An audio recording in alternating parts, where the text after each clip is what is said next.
The cemetery was wrapped in silence so perfect it felt staged. Black marble headstones reflected a gray sky, and a long line of luxury cars stood like obedient soldiers along the road. Powerful people had gathered, CEOs, politicians, distant relatives, each dressed in black, each wearing a face carefully trained to show grief without sincerity. This was not just a funeral, it was a performance. At the center lay the polished coffin of billionaire businesswoman Evelyn Cross, lowered slowly toward the grave. Cameras waited at a respectful distance. The priest cleared his throat, his voice calm and rehearsed, ready to deliver words about legacy, generosity, and loss. Just as he raised his hand for the final prayer, a sudden shout tore through the air. "She's not dead!" Gasps rippled through the crowd.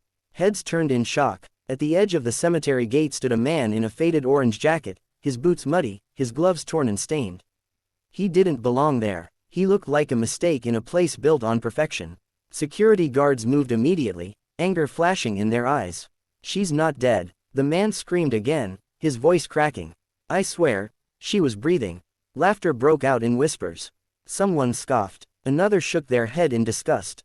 A poor garbage collector stopping a billionaire's funeral. It felt insulting, almost offensive. The head of security stepped forward. "Remove him," he ordered coldly. The man stumbled forward instead, dropping to his knees beside the grave. His hands shook violently as he dug into his pocket. "I saw her this morning," he begged.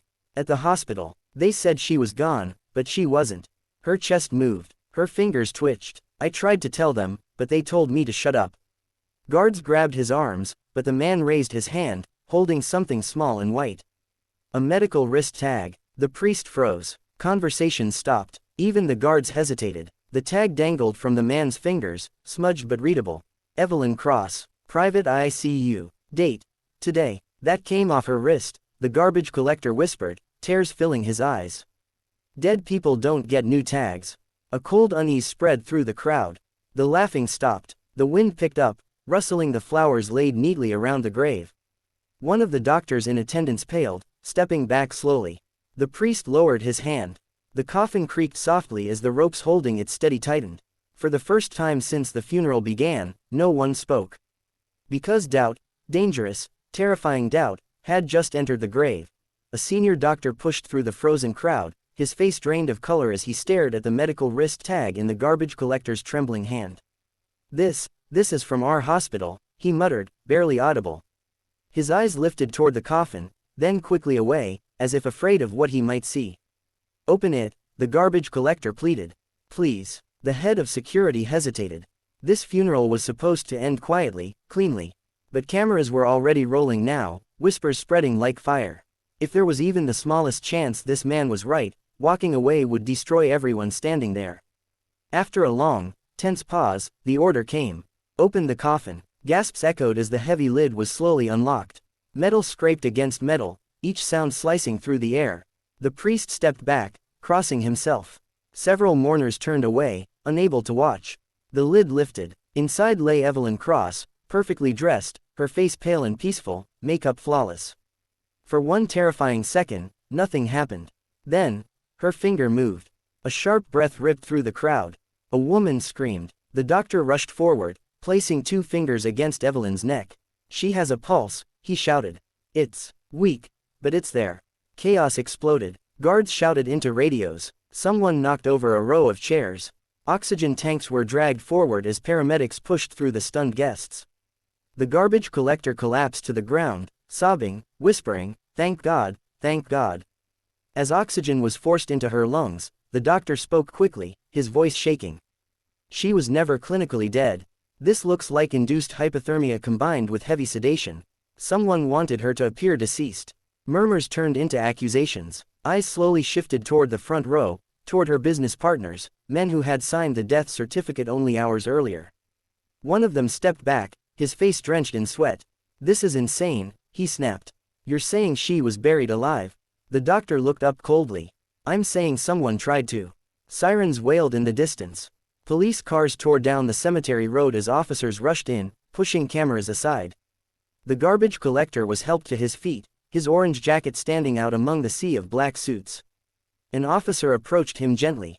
"Why didn't you stop them earlier?" "I tried," the man replied, voice breaking. "But I clean floors. No one listens to people like me. As Evelyn Cross was rushed into the ambulance, her eyes fluttered open for just a second. Her gaze met the garbage collector's. And in that brief moment, before the doors slammed shut, she understood one terrifying truth. Someone she trusted had tried to kill her. If you want, I can now write scene 3, 450 words, or create image prompts for each scene. The hospital room was silent except for the soft rhythm of a heart monitor. Morning light filtered through the blinds, touching the pale face of Evelyn Cross. She was alive, weak, shaken, but alive. News vans crowded the street below, their antennas pointed toward the building like weapons. The world had learned what almost happened, and it was hungry for answers. Evelyn's eyes slowly opened. The first thing she remembered wasn't the coffin or the darkness, it was a voice. She's not dead. The voice that refused to let her disappear. Where is he? She whispered. Her lawyer hesitated. Who? The man who stopped my funeral. An hour later, the garbage collector stood awkwardly in the doorway, cap in his hands, unsure if he belonged in a room filled with machines and power. His uniform had been cleaned, but he still looked uncomfortable, like someone waiting to be asked to leave.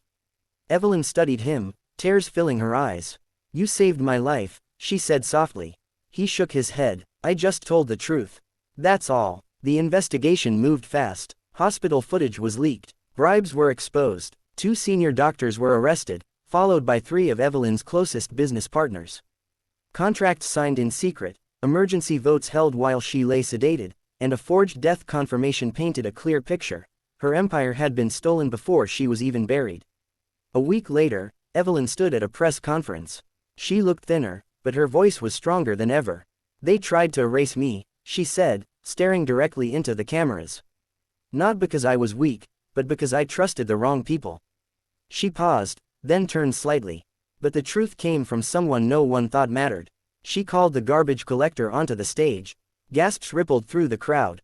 This man works nights. He cleans what others throw away, Evelyn continued. And when powerful people told him to stay silent, he refused. Tears streamed down his face as the cameras flashed. Evelyn announced the arrests, the charges, and the seizure of assets taken during her supposed death. Then she revealed her final decision. I am creating a foundation in his name, she declared, to protect hospital workers, cleaners, drivers, anyone who sees the truth but is ignored because of their position. Applause thundered through the room. Later that evening, Evelyn visited the cemetery alone.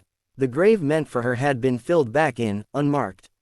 She placed a single flower on the soil, then looked toward the city lights. Power had tried to bury her. But courage had pulled her back. And it came from the one voice no one expected to hear.